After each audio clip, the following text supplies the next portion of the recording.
Welcome to Rise and Shine, your daily business tech boost with me, Charly Leetham. If you're a small business owner looking to simplify technology and get real, actionable advice from someone with 35 years of IT experience, you're in the right place.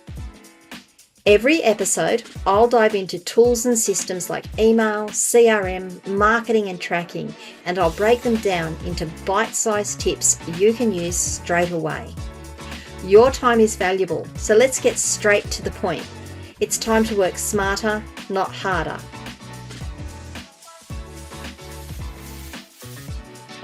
Rise and shine. It's your daily dose of business tech inspiration with me, Charly Leetham, episode number 550.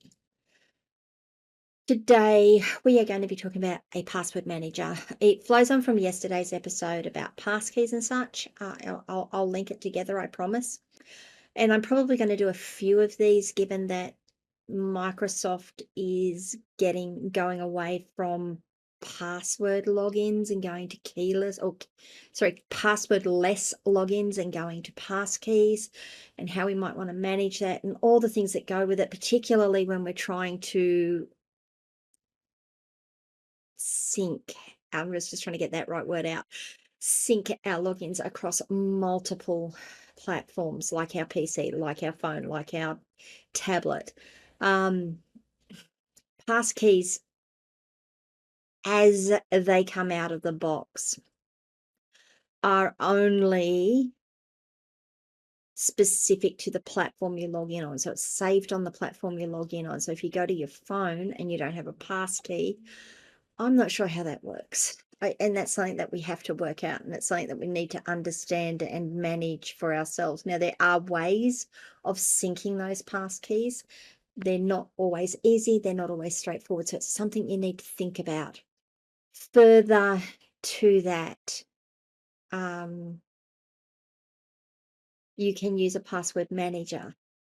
As my understanding is, you can use a password manager that supports pass keys, and it will save the pass key in the card for the login. And when you hit it, it will say, do you want to use your pass key? Say, yes, use my pass key. So that's all coming. There's a couple of password managers that already use pass keys.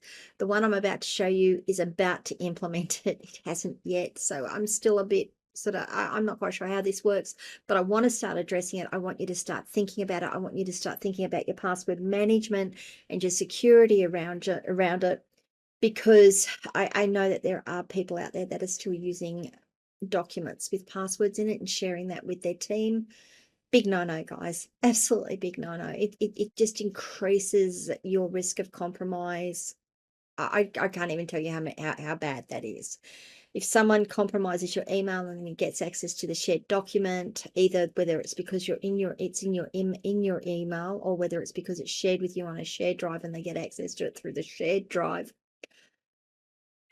it's just it kind of worries me. Now, I say this, and I'll be honest, I used to share files. I used to share passwords in documents.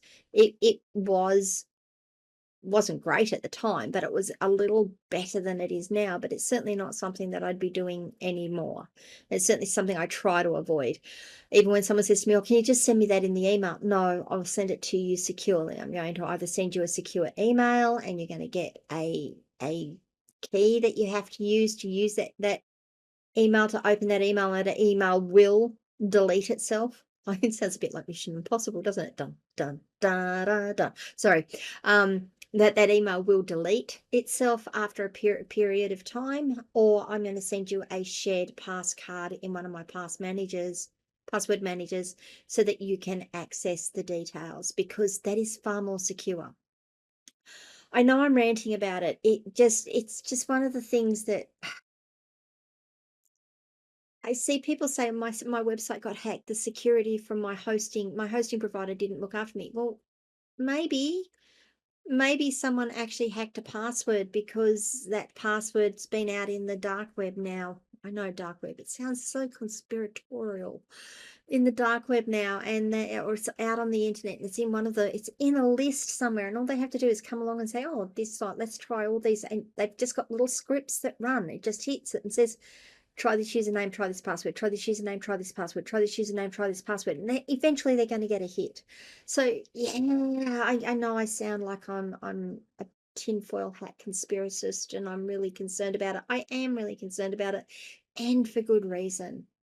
So password managers, now that I've done my little bit of a rant on that, password managers, what do they do? Why are they good? I know I've spoken about them before, and what one am I going to show you today? Okay, so password managers, they are a database of your passwords. You go in and you create a card for each login you have. I won't say each site because some sites have multiple logins.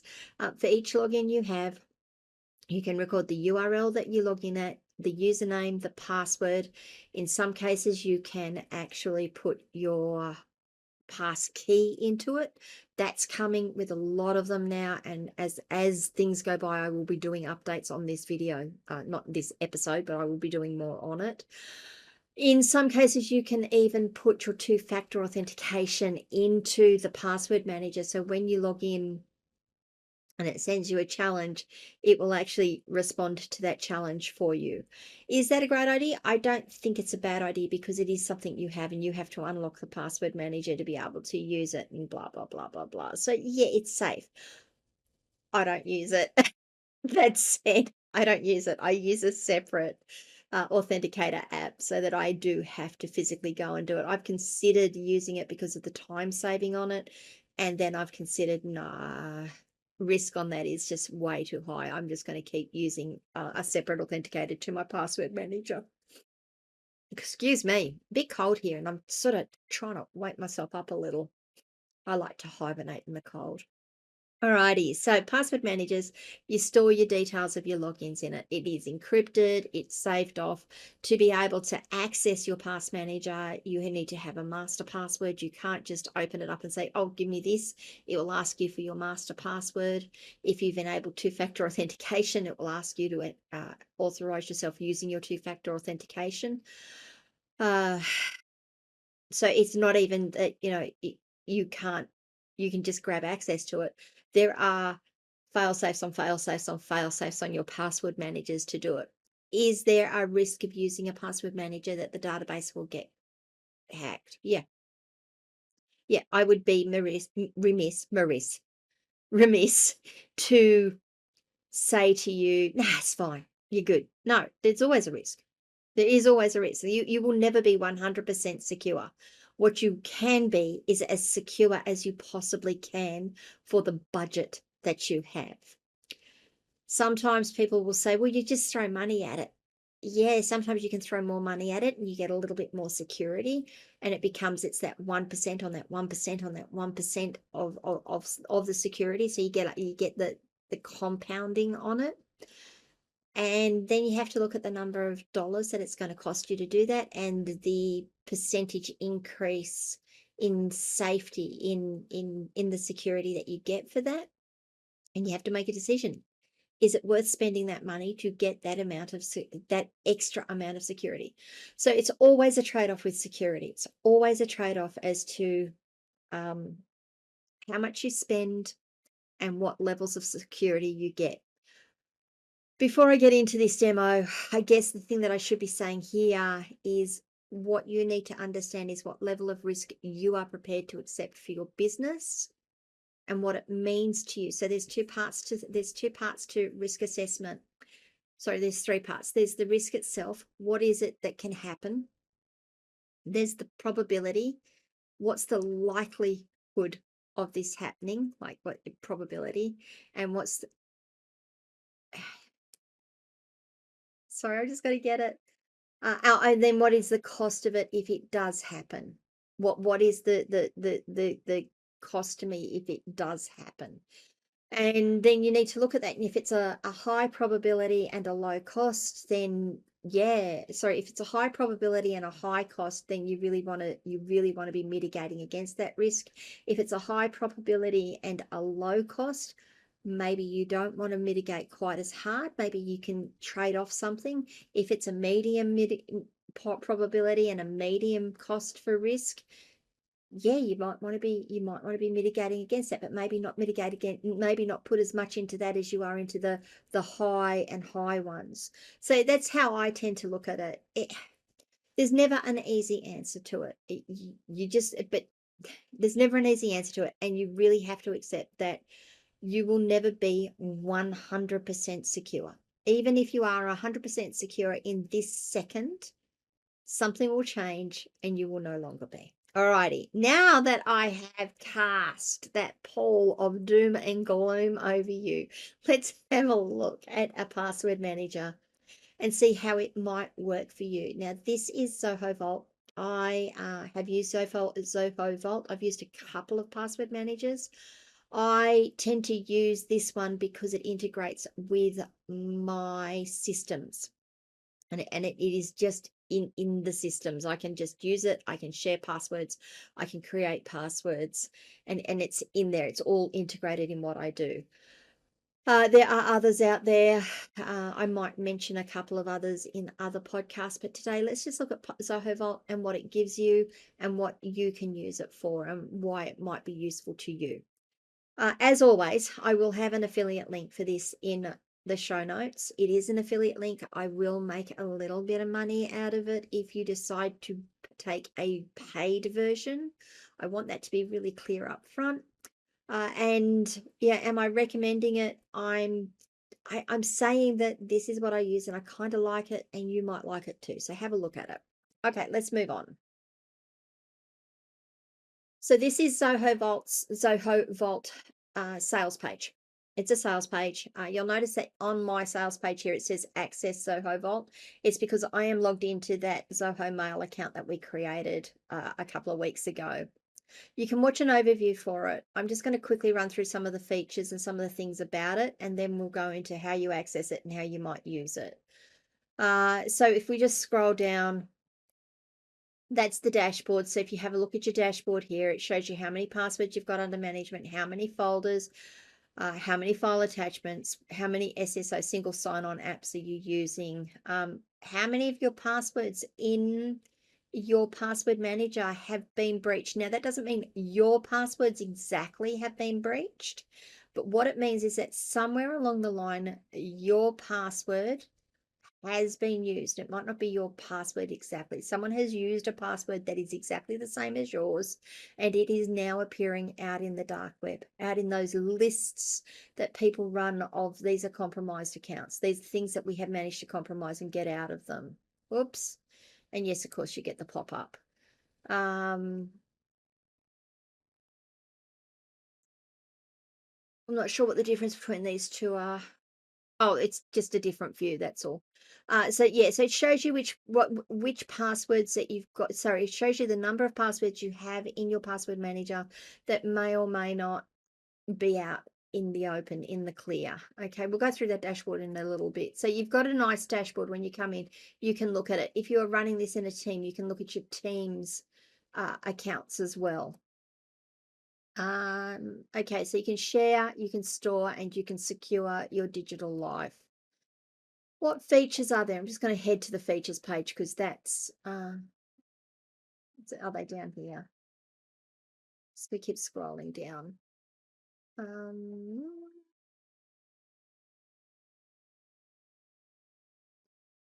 Sorry, just go to the features page. Will that take me to the features page?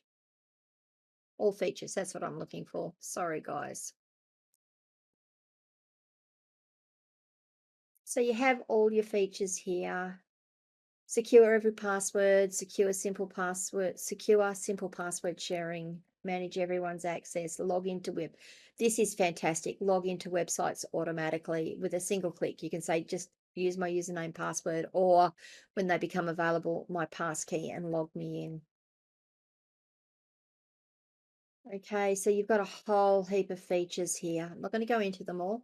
Just want to quickly run across the pricing. That's really where I wanted to be. Okay, so it says right up the front when you get here, start your free 15-day, your 15-day free trial, no credit card, volume discounts available. You can choose your pricing, whether it's monthly or yearly. I'm just going to throw it to monthly so you can see month by month pricing. Now, we have a free forever account here, and I get a little confused when I come in and I see free forever and I see this free trial. So I did scroll down the page before I started this. Um, I don't even know where I found it now. Oh, there we go. What happens after the trial period ends? That's where I found it. After the 15-day trial period, if you have not upgraded to a paid account, you will be automatically moved to the free plan with all your data intact. The free plan is valid forever. Otherwise, you can subscribe. So like I said, I get a little confused when I see things like it's free and then it's like free trial. Well, is it free for 15 days and then I have to pay? Or is it free forever? This is free forever. It does say free forever. They do confirm it's free forever down the bottom. The free, and this is one reason I love it, it's free forever. You get your unlimited passwords, notes, and storage, unlimited devices, save and autofill passwords, passwordless login, unlock Vault with OneAuth, Windows Hello, Touch ID, Passkey, or a YubiKey. You've got a password generator, the dashboard. You can back up your passwords. You've got offline access. So if you're like me and you're sitting somewhere and you don't have internet access and someone says to you, I need to log in, you can look it up on your mobile phone. Mobile apps, browser extensions, audit trails. It comes with OneAuth multi-factor authentication. Like I said, this is the one that I use as well when I'm doing my multi-factor authentication, and it integrates with all the Zoho apps, Mail, Desk, Projects, and Flow. Okay, you've got other options when you go to password. So when you go to the paid accounts, you can password share with team members. You can one-time share with third parties. You don't have the sharing facility on the free account.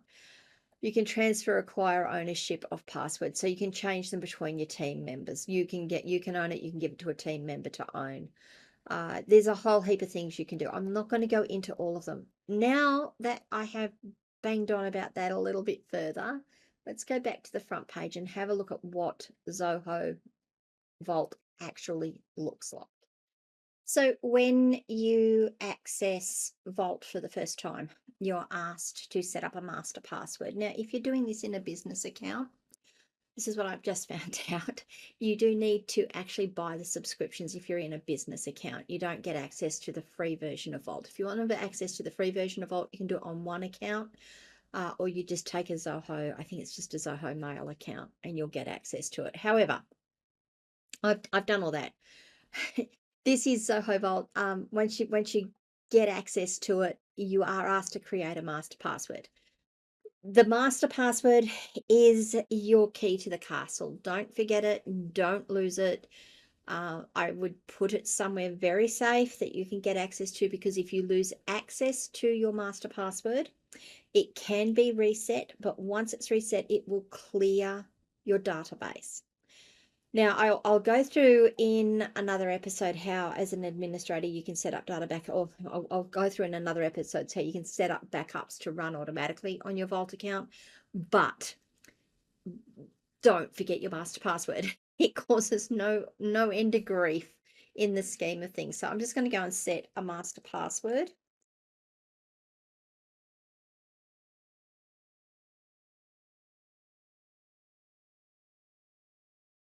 Okay, and it's asking you here that, do you understand that if you forget your master password, Vault will not be able to recover it? Yes, I understand that. And it gives you another warning. It does not store my master password anywhere. I understand that without the master password, I will not be able to access the password stored. Okay, so we can reset the your admin can reset the master password, but when they do, you will lose all of the passwords you've got stored. So just remember that. Click Get Started, and we wait for it to do its thing. Okay, so now I've gone through how we set up our Vault. I've gone through how you get access to it, the master password. We could take a quick tour. So let's quickly do that. Take this tour, blah, blah, blah. Take the tour. So this is where we manage our passwords securely. We can create folders and subfolders to organize our passwords. I love that functionality. We have our dashboard to show us what it all looks like. We can do real-time audit. So Vault records real-time audits of every sensitive action performed. Admins and super admins can access these audits. All audits are tamper-proof and cannot be deleted. So I find this fantastic. If someone says, oh, why didn't change the password? I can go in and look and say, well, the password got changed. I can see that here. So we can see that within the Vault audit. And we've got some customizable settings. Now, we're not a admin, so we're not going to be able to get a lot of access to these things. In another episode, I will log in as an admin and show you these things. And if you want support, they're just an email away. And we don't want to retake it, and we don't want to retake it. Excellent. End it. Fantastic. Okay, so this is where we come in into the dashboard. We see, is that the dashboard at the moment? Okay, so we don't get anything on our dashboard to start with because we've got nothing here to look at. It's telling us that we're empty. So let's add a new password. How does that work? When we add a password, and this is same on the mobile app, because it's slightly different because the interface is slightly different to make it work on a mobile app, but you have similar functionality. What type of account is it? Is it a web account, a file store, a healthcare card, a payment card, a secure note, an SSN? Is it a Unix account, web account, or Windows account? So we're just going to go through and do a basic here. We're just going to do a web account. I'm going to say it's my Google email account. Actually, yeah, why not? My Google, sorry, not Google, my Gmail account. Now, what I normally do, because I have multiple accounts for the same sorts of services, I normally put a, a moniker on it that tells me who the account is for. You'll see here in our next option, we have folders. We don't have any options at the moment. If I type a folder like personal, and it says here you want to create, it doesn't exist, so it's asking me if I want to create a new one. I do, but what I'm going to do is I'm going to call it Gmail accounts. So I can store all my Gmail accounts in one folder. That says it doesn't exist. Do I want to create it? Yes, we'll create an account, a folder called Gmail accounts. We enter our username. So username at gmail.com. Password.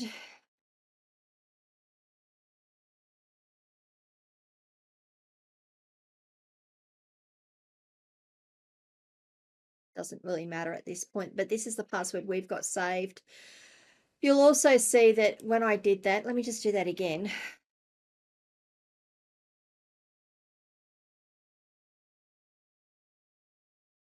It told me whether it considers it to be a secure or a strong password. The more ticks you get, the better it is. Up to you whether you want that to happen or not.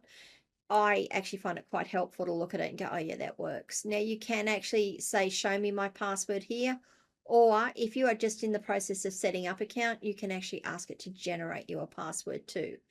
You see, you've got URL here. This is the login URL. In this case, I'm just going to put that URL, but the Gmail URL, but that could be the actual login link. So it'll take you straight to the login screen. It will log you in. It will do everything. You can make some notes here. You can add some tags here. There are additional fields. You can have attachments, descriptions. Remember what I said about TOTP? This is the multi-factor authentication option. So you can actually add a multi-factor authentication into this card. I'm not going to do that in this demo. We might do that later. I'm going to click save. Okay, so now we have in our passwords, we're in the all passwords view, we have a password. We have an account and a password, and it's all here. We've got, if I go to folders, you'll see we've got Gmail accounts, and if I go into Gmail accounts, there it is, and it comes out here. We can look at it all here. Under audit, I don't think, okay, we can see our own audits because I am only a user on this account, so we can see our own audits. And under settings, okay, so let's go through our settings. Under our personalization options, we can show favorite passwords by default. So if I do that, on our screen, it's going to have a default password at the top. I'll show you that in a minute. Set constraints while exporting audits. We need a password. We need it set. We want none. I'm going to leave it as set password. And inactivity timeout on different platforms. So on the web, like where we are logged in now, leave me logged in for a week. You can make that lower. I would actually make that lower. Couple of days, couple of minutes, whatever. Just remember that if you're like me and you're in and out of the account all the time, you will have to log in with your master password, or if you set up two-factor authentication, once you every time you go to access it, if that timeout runs. The browser extension, you've got the same sorts of options. I'm just going to leave them as one a week so that they don't time out while I'm doing this demo. Okay, not that this demo will take a week, I promise. Okay, so that's our personalization. Security. So if you want to use your two-factor authentication, you can use the Zoho One-Auth mobile app. I'll do these later. Or you can use any number of authenticators, including Windows Hello, Touch ID, YubiKey, or Passkeys. And it's going to ask you, if you say turn that on, it's going to ask you to add an authenticator. Again, not the purpose of this demo. I do want to just show you that it's there. If you want to change your master password, it's down here under security, settings and security. What other things can we do here? Password management. We can import passwords. If you are transferring from an existing password manager to Zoho Vault, you can do imports. You can do text file imports, which is a standard CSV file. You can import from another Zoho Vault account. This is particularly good if you've done something like I've done previously, where I've got a backup of my Vault account. I've forgotten my master password. I've got access to my backup. I can re-import that backup into my account. So it's not irrecoverable if you forget your master password. It is just really inconvenient. You can import your passwords from your password managers in your browsers, and if you have other vendors, it's got processes here as to how you can import from those different vendors as well. You can export your passwords.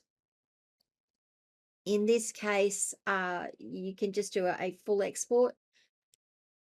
All passwords, just your web account passwords. If you've got others, which we'll go through, it will show up here in this list.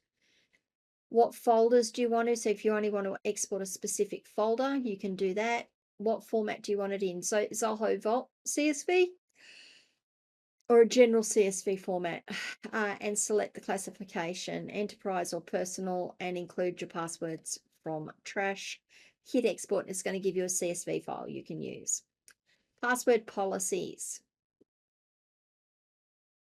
We currently have our passwords set for strict constraints. Can I turn that off?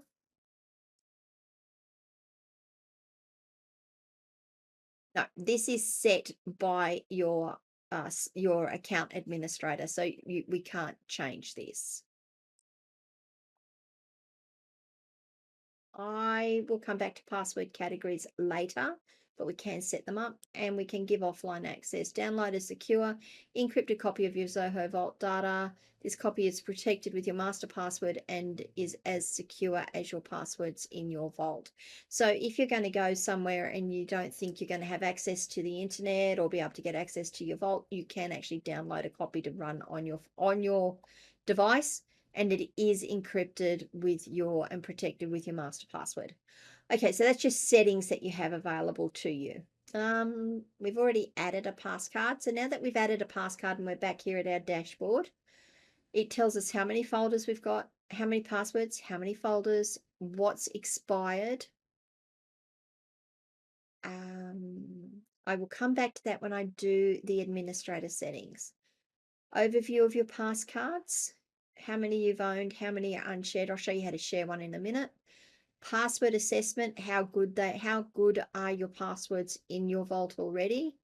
How many are weak and how many are old? Funny, it's telling me it was strong and now it's telling me it's weak. It's hilarious.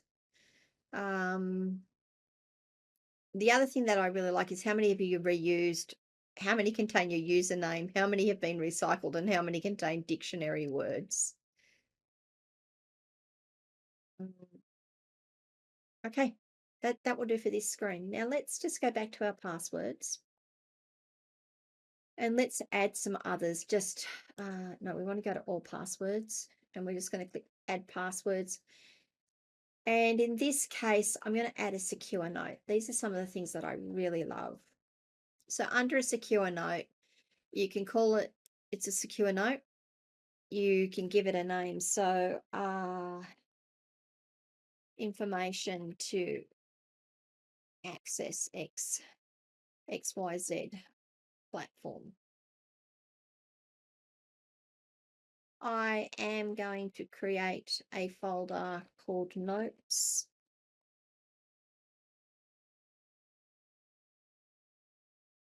And then here under notes, you can just take a note. Okay, so it might be that you need to log in with the password provided.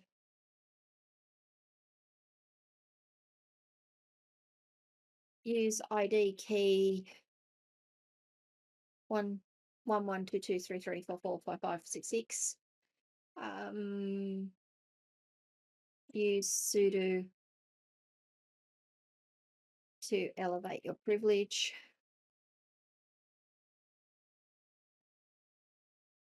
Elevate, oh my goodness, privileges.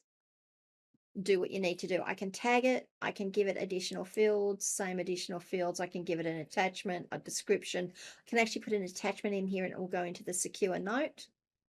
We're going to click save. So now if we go back to our folders here, you'll see we've got Gmails and notes. If I go to notes, it's here. And now when I bring it up, I've got this note here. So if you've got sensitive information you want to store and you don't want to put it into a document, you can absolutely use secure notes here to store your information. I have used secure notes for years in terms of using processes. When I've got secure processes that I need to do on particular devices, I store them here. I could put them into my knowledge base, but I have to put in a sanitized version into my knowledge base. Here I can put a little bit more information into the secure note so that I can pass it off, or I can access it when I want to. And now, if we want to make one of these a favorite folder, you'll see where I mouse over it, we've got that little pin shows up. And if I pin it and now go up to favorites, sorry, no, I don't know where that works. I have no idea. It must be pinned to the top of the account. I would have thought it made it a favorite. Maybe.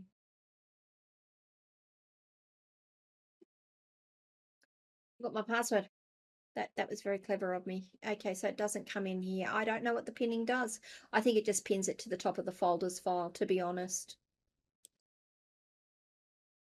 That's what I think it does. So it stays at the top of the folders file.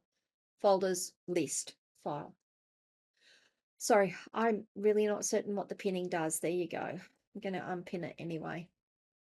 Okay, so now let's talk about sharing a password file. How do we do that? Come up to click on the file that you want to, oh, sorry, the card that you want to share. You will see across here, you've got a little sharing icon. You can click on that. Oh, so it's telling me I can start password sharing after an admin logs into Zoho Vault to approve your request. Just hold on a moment and I'll go do that. Okay, so I hope this is giving you an idea of, you know, how secure this can be for your teams and how you can be sure that your teams are doing the right thing with their passwords. You can set it up so that once they're logged in and you've done all the approvals, that they can share passwords. It's just one of those things that I hadn't thought about when I was doing this demo, because I did it once and I don't have to think about it again. Bad on me. So now that we've done all the things that we needed to do on the admin side, I'm going to come here to my Gmail account. I'm going to click on the sharing icon. So we now do a couple of things when we share. We can share to other users. So I can say, so just because they're in my password manager doesn't mean to say that anyone else in my account on the same account can see them. I actually have to tell Vault specifically that other users can see these passwords. So here's how I would do this. So I would say, yep, I want to give Charly access. I want to give her one-click login only. I want to give her view, modify, or manage status. I'm going to give her manage status. Okay. It's telling me she's got it and I can revoke it at any time by just clicking the revoke button. But now Charly has access to that password. She doesn't have access to this secure card note because I haven't done that, but she does have access to this password. On the third party emails, we can actually, on third parties, we can actually send this out to a third party. I'm going to send this just as an example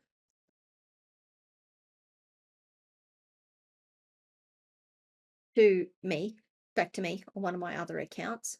I can revoke the access to the link after it is absolutely mandatory. The maximum you have is 24 hours. I would suggest that unless you've got them on the phone with you, you keep that out as long as possible because they've got to get the email and they've got to get the encryption key that you're going to be given to give them. And they've got to get that from you, and then they've got to log in and get access to it. So if it's only a couple of minutes and something goes, like if it's only down at 30 minutes, 30 minutes can get eaten up really quickly when you're messing around and the phone rings and you get distracted and 30 minutes has gone and now the pass card is expired. You can send them a message when you do it. Now, when you click share password, that sent an email to my address and I've been given this encryption key. I then copy that encryption key or do a copy to clipboard. Now what I need to do is either message that encryption key to them or send them a separate email saying you will require this encryption key, but without the encryption key, they will not be able to open the pass card. Just remember that. It's not a matter of just emailing them and saying, here, get this pass card. They've got to have the pass card, the encryption key, to be able to access it. Another reason why I absolutely adore this system. What else can we add here? So let's have a look at what else we have as options to add. We can add an address, we can add a payment card, and we can add a password. What's the difference between a site and a password? A site, excuse me, my voice is getting a bit croaky here.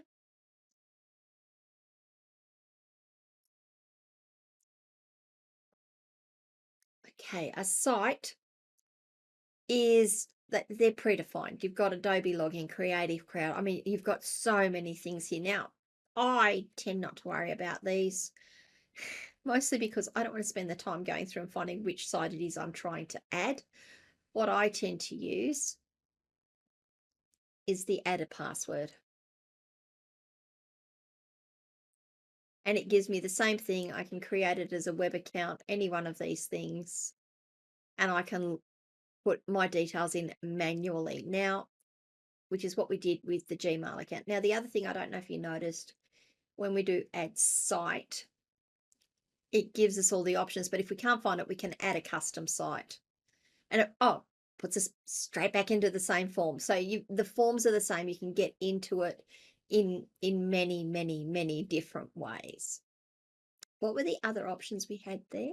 Let's have a look at some of the other options we had. Healthcare, a file store. So we can put a file attachment in here and secure it if we want. We can attach it to a folder. Healthcare. You can put your healthcare agency, your policy number, your group number, whatever else you need, and it secures it, but it'll be there for you. Payment card. So this is your credit card. This, look, I actually kind of like this functionality. And I'll show you how this works when you log into a site, but when you go to a site that has a payment fields, as long as those payment fields don't have specific tags on them, you are able to choose from your payment cards in your Zoho list and define the card number and the name on the card, and it will automatically fill your payment card for you. If you're not comfortable using a payment card, like using this for your payment card, I totally get it. I have found this has saved me a number of times, particularly when I'm out and about and I don't want to log into the bank. I can just pull up my Zoho Vault and look at the cards that I've got stored and say, yep, it's this card. This card is the correct card. We've done a secure note. You can save your social security number, or perhaps in our case, it's our tax file number, Australians. A Unix account. These all look very similar, don't they, once you get down to this point, web account and Windows account. So you've got a number of options here of the types of information you can save. Now you'll notice also while we're here, I keep jumping around and I am sorry. We've got this clear clipboard. That's because we saved the encryption key. So once you've sent your encryption key off, you might want to just clear your clipboard so it's not there by accident and you accidentally paste it to someone else. Okay. I think that's good for today in terms of Zoho Vault. Jumped about a bit there. I got caught with a couple of things like having to allow my users and give them access and stuff. Great for me. There's some things there that I can show you on the admin side now that I hadn't considered because I had set all this up ages ago and I just haven't gone back to review it properly, clearly. I wanted to show you that side of Zoho Vault.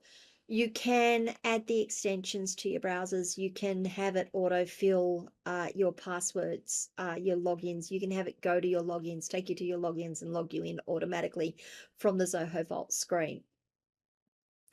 On your mobile devices, if you install Zoho Vault on your mobile devices, you can set your mobile device up to autofill with Zoho Vault as well. So if you go to a site and it's got a username and password and it's in your Zoho Vault account, you can tap the button, choose which one you want to use. It will autofill for you. You can move on. I love that functionality because it keeps you productive. It keeps you moving. So it's not only just that you can save your passwords and have them saved somewhere securely, so you don't have to have a list of them, you don't have to have them in a document somewhere. You can also share them with your team and you can also use them to log yourself in without having to type your username and password every single time. What do you think, guys? It was a bit here and there. I am sorry, it was kind of jumping around a bit. I hope it was useful to you. Do you have thoughts, comments, feedback? If you do, come across to my community, askcharlyleetham.locals.com. Join the conversation there. It is designed for business owners to understand information like this, to get a better understanding of it, to understand how you can use it or how it might work or why it might not be working, which is a big one in general. Of course, you can always leave comments wherever you are watching or listening to this video. Was this video useful to you? Was this episode useful to you? If it was, please give it a like wherever you are watching or listening to it. And if you haven't already, please remember to subscribe to the channel and ring the notification bell so you find out when I drop more content. And I will see you guys all tomorrow. Bye.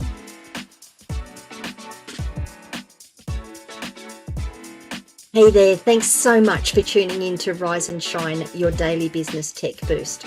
I hope today's episode gave you some actionable insights that will make your business tech work smarter for you. If you found value, be sure to subscribe, leave a review, and share it with other small business owners who could use a daily boost. For more tips, tools, and resources, visit www.askcharlyleetham.com. Until next time, keep rising, keep shining, and let's make tech simple together.